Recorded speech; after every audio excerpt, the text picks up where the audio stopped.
স্ত্রীকে কষ্ট দিলে দুনিয়াতেই 4টি শাস্তি আল্লাহ তাআলা তার আমলনামায় লিখে দেন। দুনিয়াতেই আল্লাহ তাআলা তার উপরে 4টি আযাব নাজিল করে দেন।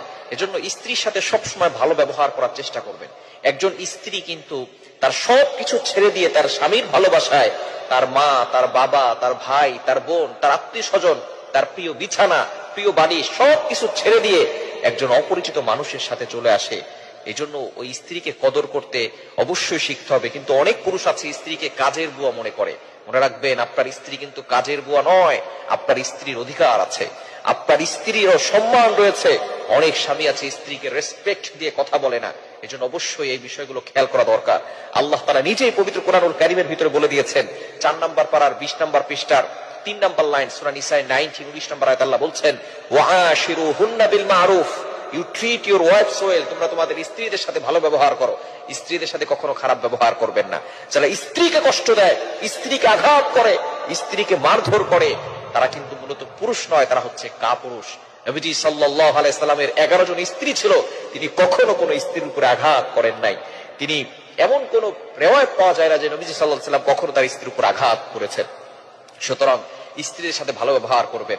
যারা স্ত্রীকে কষ্ট দেয় তাদের জীবনে 4টি বিপদ, 4টি আযাব চলে আসে। নাম্বার 1 নাম্বার হচ্ছে, যারা স্ত্রীকে কষ্ট দিবে তারা তাদের দাম্পত্য জীবন কখনো সুখময় হবে না। তাদের জীবনে অশান্তি চলে আসবে, তাদের জীবনে শান্তি আসবে না, জীবনের শান্তি নষ্ট হয়ে যাবে। মনে রাখবেন, আপনি যদি আপনার লাইফে হ্যাপিনেস চান, আপনার লাইফে যদি খুশি চান, আপনার লাইফে যদি সুখময় করতে চান, তাহলে অবশ্যই স্ত্রীর সাথে ভালো ব্যবহার করবেন। স্ত্রীকে কষ্ট দিয়ে আপনি আপনার লাইফে, আপনার দাম্পত্য জীবনে কখনো সুখী থাকতে পারবেন না। 1 নাম্বার হচ্ছে আপনার সুখ আল্লাহ তাআলা নষ্ট করে দিবেন। নাম্বার 2, দ্বিতীয় নাম্বার হচ্ছে, স্ত্রীকে যারা কষ্ট দেয় ওই ঘরের ভিতর থেকে আল্লাহ তাআলা বরকত উঠিয়ে নেন। ওই ঘরে কোনো বারাকা থাকে না। অনেক সময় দেখবেন টাকা পয়সা ইনকাম করেন কিন্তু কোনো কাজ হচ্ছে না। কেন? ওই যে আপনি আপনার স্ত্রীকে কষ্ট দিয়েছেন। স্ত্রীকে কষ্ট দিলে ওই ঘরের ভিতরে কোনো বারাকা থাকে না, ওই ঘর থেকে আল্লাহ তাআলা বরকত উঠিয়ে নেন। এজন্য অবশ্যই আপনি লক্ষ টাকা ইনকাম করতে পারবেন, কিন্তু আপনার ঘরের ভিতরে বরকত আনতে পারবেন না। বরকত এটা আল্লাহর পক্ষ থেকে আসে। এজন্য স্ত্রীকে আঘাত করবেন না, স্ত্রীকে কষ্ট দিবেন না। নাম্বার 3 নাম্বার যে আযাব আপনার উপর চলে আসবে, যে বিপদ আপনার উপর চলে আসবে, সেটা হচ্ছে স্ত্রীকে কষ্ট দিয়ে আপনি ইবাদতে মনোযোগ আনতে পারবেন না। ইবাদতের স্বাদ আপনার থেকে নষ্ট হয়ে যাবে, ইবাদতের স্বাদ আপনার থেকে দূর হয়ে যাবে। নামাজে মনোযোগ বসবে না, ইবাদতে মনোযোগ বসবে না। কারণ আপনি মানুষের মনে কষ্ট দিয়ে সিজদায় গিয়ে কখনো আল্লাহকে পাবেন না। আপনি লিখে রাখেন, মানুষের মনে কষ্ট দিয়ে কখনো সিজদায় গিয়ে আল্লাহকে পাওয়া যায় না। অনেক স্বামী আছে স্ত্রীর মনে কষ্ট দেন, অনেকে অজান্তে স্ত্রীর মনে কষ্ট দেন, অনেকে স্মোকিং করে, আছে না নাই? আপনি স্মোকিং করেন, আপনার মুখের দুর্গন্ধের কারণে মসজিদে ঢুকেছেন, সেখানে নিরাপত্তার জায়গা, যেখানে মানুষ শান্তি করে নামাজ পড়বে, সেখানে আপনার মুখের দুর্গন্ধের কারণে মানুষটা নামাজ পড়তে পারছে না।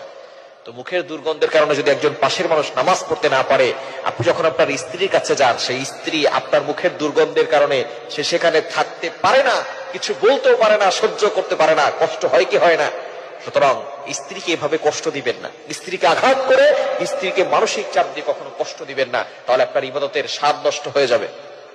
এবং 4 নাম্বার হচ্ছে আল্লাহ তাআলার অসন্তুষ্টি। আল্লাহ তাআলা আপনার প্রতি সন্তুষ্ট থাকবেন না, আল্লাহ তাআলা আপনার প্রতি অসন্তুষ্ট হয়ে যাবেন। এবং আল্লাহ তাআলা যদি কারো উপরে অসন্তুষ্ট হয়ে যান, তার উপরে গজব এমনিতেই চলে আসে। সুতরাং স্ত্রীকে কষ্ট দিলে এই 4টি বিপদ দুনিয়াতে আপনার উপরে চলে আসবে। এজন্য অবশ্যই আমরা স্ত্রীদের সাথে ভালো ব্যবহার করব, স্ত্রীকে কষ্ট দিব না। স্ত্রীরা একটু বক্র, একটু বাঁকা, তাদেরকে বুঝিয়ে শুনিয়ে সুন্দরভাবে কথা বললেই হবে। স্ত্রীরা কিন্তু একটু বক্র, একটু বাঁকা। কোন নারী যদি বক্র না হয়, তাহলে ওই নারীর ভিতরে নারীত্বের মজা পাওয়া যায় না। ভালো করে বুঝছেন? কালো রং অনেকের কাছে অপছন্দনীয়, কিন্তু চুল কালো হওয়া সকলের কাছে পছন্দনীয়। বক্রতা ভালো লাগে না, কিন্তু নারীরা বক্র না হলে নারীত্বের মজা পাওয়া যায় না। সুতরাং নারীরা বক্র, এটাই নারীদের সৌন্দর্য।